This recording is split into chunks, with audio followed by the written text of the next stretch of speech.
Hi and welcome to a video with me, Kelly Cairns, the Tech Angel. So in this video I'm going to show you how to create a Facebook group. So if you haven't got one already, this video will cover the basics of setting it up, adding people, creating a Facebook header, and all of the things that you need to add in your Facebook group. So what you need to do is obviously log into your Facebook. Over here on the left hand side, just click on groups, and then at the top hand side, at the right hand side, sorry, you just click on create group. Then what that will do is ask you what your name of your group is going to be. So I'm just going to put test Tech Angel group, and this will be the group that people will search for. So basically what you need to do is think about your brand, think about what the group is going to offer you, and think about what people are going to search for so they can actually find your group in the first place.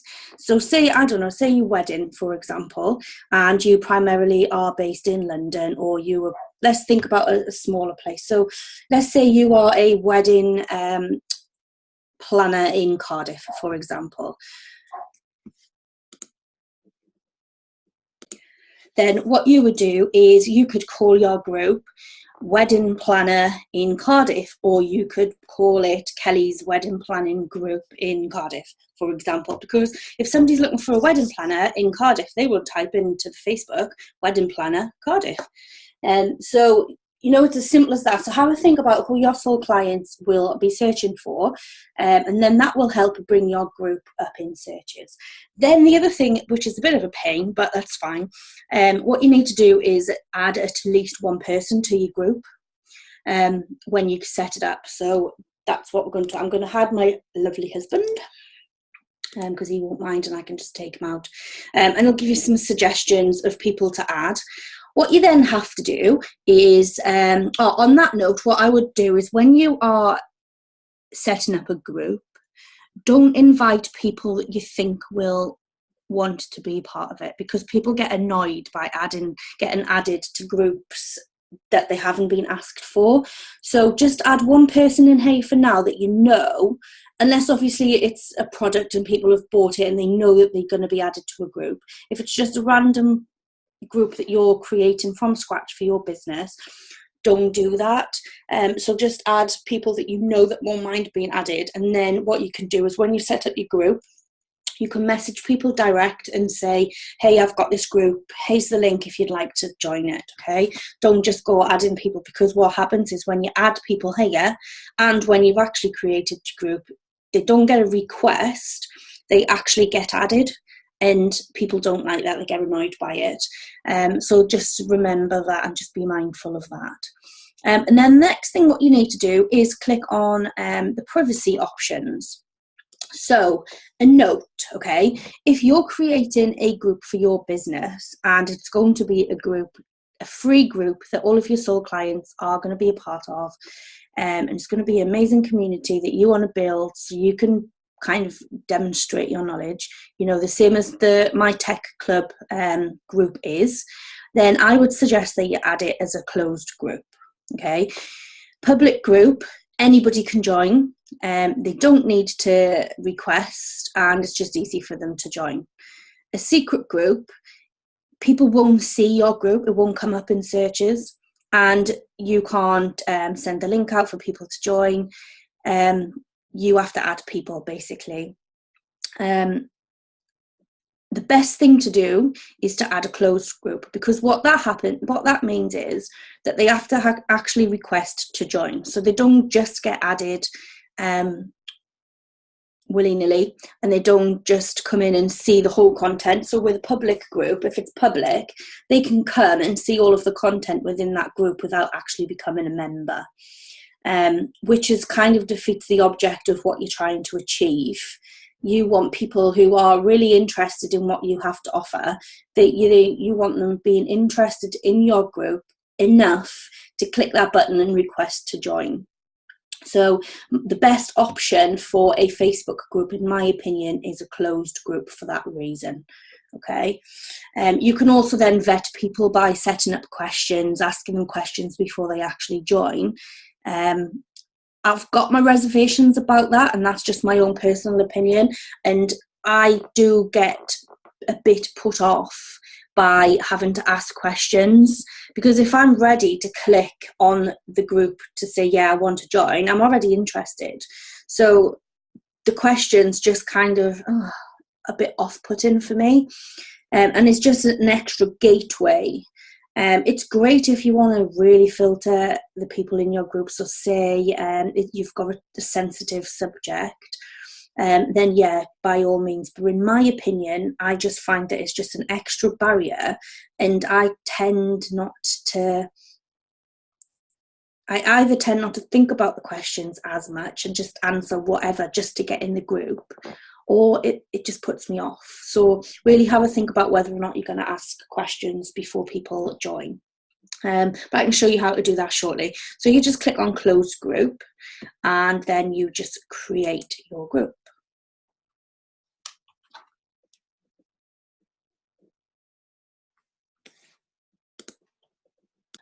And then the next thing you need to do, well, you don't need to do it, you can skip this step if you want to. But the next thing to do is actually choose an icon that best represents your group. So are you doing teaching? Is it a social group? Is it a sports group? Is it just a general chit-chat group? Anything, you just choose one of these icons that you feel that represents your group. So I am going to choose the teacher's hat, and then I just click OK. But you can actually skip this if you don't want to add an icon.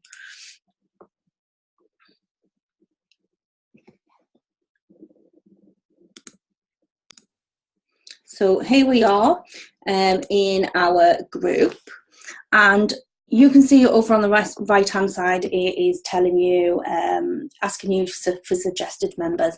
So as I say, do not be tempted to just add these members, because they will just get automatically added, and people really get annoyed by doing that. So just instead, what you do is tell them about your group personally. So you message them direct and say that you've got a group, and you think that they would be really interested in that. So here's your group. So you've created your group. Well done. The next thing you need to do is to add a description. So this will show, so when people are looking at your group from the outside before they join, they'll be able to see what your group is about. So what you need to do is add a description. Just here, so you can just click add a description, tell people, this is where you will tell people about your group, who is it for, what is its purpose, and sell the group here. So basically you just tell them what the group is about, who it's for, what you're going to be doing, and so forth. Why should they join your group? Okay. Tags are like keywords. So basically, when I said back at the beginning, what will people be looking for? So think of those words that people will be looking for. So you could put wedding, for example, Cardiff. You can link them up to pages if you want. So obviously people who are searching for the Cardiff Half Marathon will find your group, and that would be really good if you were like a restaurant or something in Cardiff. So people that are searching for Cardiff Half Marathon will then see that your restaurant will come up. So if they're looking for somewhere to eat while they're staying, then obviously that's really good for you. So I'm just going to click off that. Add a location. If you're worldwide, you probably wouldn't choose you click on global if that's the case, but I mean, that's totally up to you. But this is particularly useful if you're, like I say, if you're in Cardiff. Okay, so you can then click on that and you're in Cardiff. So if you click save, you're in Cardiff. So the people will know that your group is in Cardiff. All right. So that's really the basics of creating a group. Then the next thing what you need to do is to create a header. So the easiest thing for you to do when creating a header is just to pop over Canva, and I'll show you how to do that now. So if we go over to Canva and we've logged in and we will go to Explore Templates, then what we'll do is scroll down and we'll go to Social Graphics and we will go to Facebook Posts. And sometimes, oh, hang on.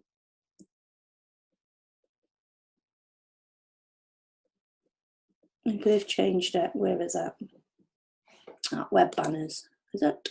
Yes. So we've got, so actually it's in web banners and it's in Facebook covers. Sometimes these aren't particularly in the right size for some reason. They've added this for it's a combination of Facebook pages and whatnot. So just choose something that best represents you. What I do, some of these are paid and some of them are not, so you won't be able to see from this angle which ones are free and which ones are not. So if you want to just have a quick free one or you want to upload your own, what I do is just click on the template. Just click on any template, click on edit template. And then down the left-hand side, then you'll be able to see which ones you can use for free if you just want a free one, okay? So let's just choose. I'm not going to give you a lesson in Canva. I'm just going to show you how to just grab a picture and upload it. So we're going to download that. So pretend that I've created an amazing header. And we're downloading that and we're saving it. And then we'll go back to Facebook. We will go up to upload and I will find my download, which is called Pink.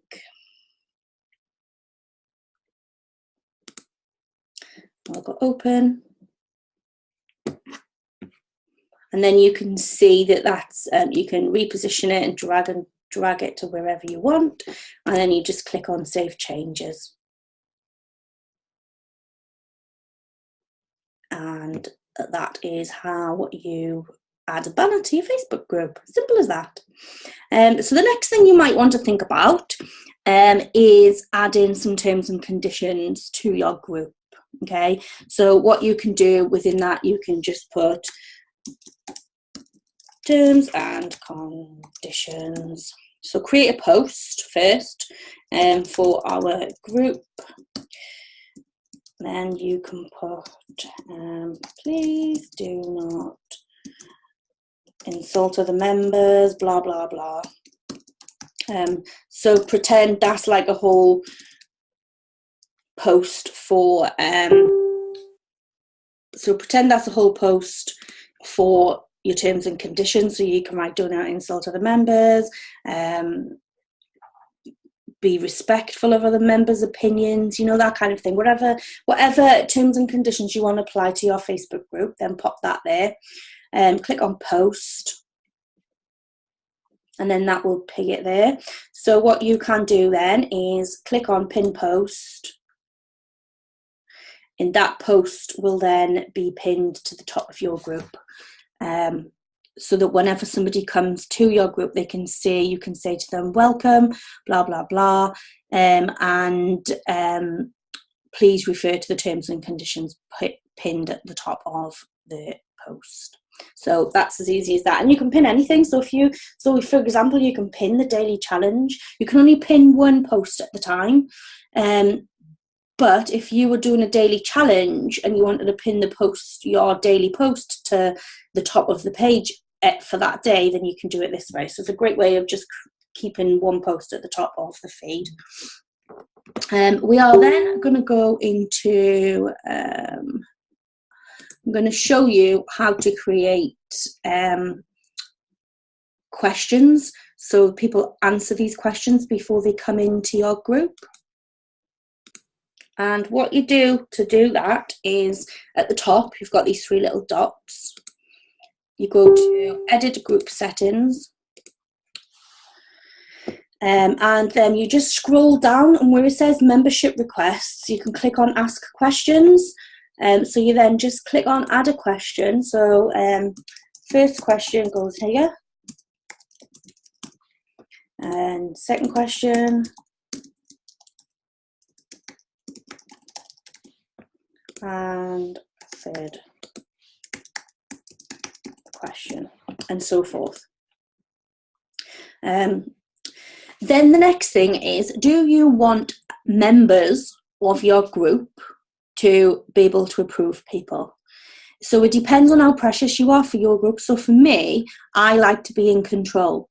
I like to look at the person who's requesting to make sure they're the real person, and then I personally let them in. So that is down to you. So that's down to you as your business, whether or not you're controlling your group or whether or not it's a bit of a free-for-all. So that just comes down to your personal preference. So my personal preference is I want to stay in control of my group, and I want to vet people before they come in. They don't have to answer any questions in my group, but I do want to see the requests coming in and making sure that A, is not somebody that I've ever had a problem with, not that I have, and then 2, to make sure they're actually a real person, because sometimes you get spam accounts coming in, and also I get a lot of men requesting to join my group, and obviously my Facebook group is for women, so I prefer not to have males in the group because they're not my sole clients. Not that I have any problems with men, but they're not my sole clients, so really I don't want them being in the group because it'll be a waste of time. So any members can add members, but admin or a moderator must approve them. So yes, so basically what that means is anyone can add them, so which would be a good thing, and they can find the group they request to join, and only you as an admin can let them in. So I'll just tick that one, so that's okay. And then your questions have been set up. Just make sure that that's approved, that you've just changed that there. So any member can add members, but an admin or a moderator must approve them. So yes, make sure that's ticked. So your questions are set up, okay? And then what we need to do is to go through the settings of the group to make sure people can find you, to make sure it's set up correctly into the right categories and so forth. So what we do is group type. What is your group about? So you can choose one of these categories here, and mine is a support group, and I will click confirm, but you can choose any category that closely represents your group, and then just click confirm, and you can see that's changed there. Again, you can change your locations, you can add tags, you can link your Facebook page. So if you've got a business page, you can link that page here, and I'm not going to do it because I'm in a live environment. So what you do is you click on link your page, and then you just go down and choose. I would choose Kelly Kearns, a tech angel. So I would just choose my page, link your page, and then it's linked up. And the reason for that is that any group members can see your Facebook page from within the group, and vice versa. So anybody going onto your Facebook page will see that you've also got a group. So it just increases visibility really for your Facebook page. You can choose the privacy again, so you can choose whether or not, you can always change it if you decided to make it public or secret. And I am not posting permissions. Are you wanting to moderate each post before they get posted inside the group? Probably not, and I don't think I can think of any reasons why you would want that, but you have that option anyway. So you would then select only admins can post to this group, which defeats the object in my opinion.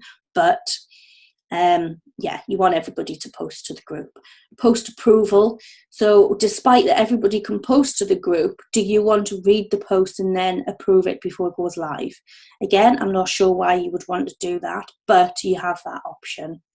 And then when you are confident that you've changed all the settings and you've put whatever information you want in, you just click save. And that is how you go to your settings and change all of that. So the next thing you can do is manage your group. So you can go into activity. You can see all the activity that's happened recently. You can see any scheduled posts, which we haven't got any because we've just literally created this group.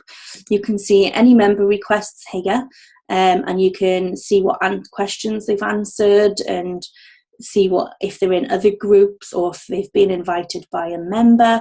This is all new actually recently, so you can see, you can add more filters, friends, you can see anything about that person really, who's requested to join, where they've come from, who they're friends with, the questions that they've answered and so forth, and you just click on each of them and it comes up. Have anybody who's been reported to admin, and then anybody who's been reported to Facebook. So if anyone's reporting your members, this is the place that you can see that. And really that's all you want to know. So yeah, so that's kind of creating and managing a group in a nutshell. And it's fairly easy. It's just like not using normal Facebook after that. So you can, obviously you can add files. So you'll have a file section, you can sell stuff, you can recommend something, you can create a doc, create an event, you can add a poll in here, which you can't actually do on your Facebook page. So that would be cool. So if you want to ask questions to your members, you can add these in here. You can also schedule a post. So if you go in and create a post, you can then click on schedule post and choose what time your post want to be scheduled for. You click schedule, and then you can just click on this post bit will change to schedule, and it'll schedule your post for that time. And then you can go live as well from within your group. So you can just click on live video. There is a video, I'm not going to go through that actually. There is a video in the group and also in the VIP Tech Angel Club, if you're not a member, on how to go live.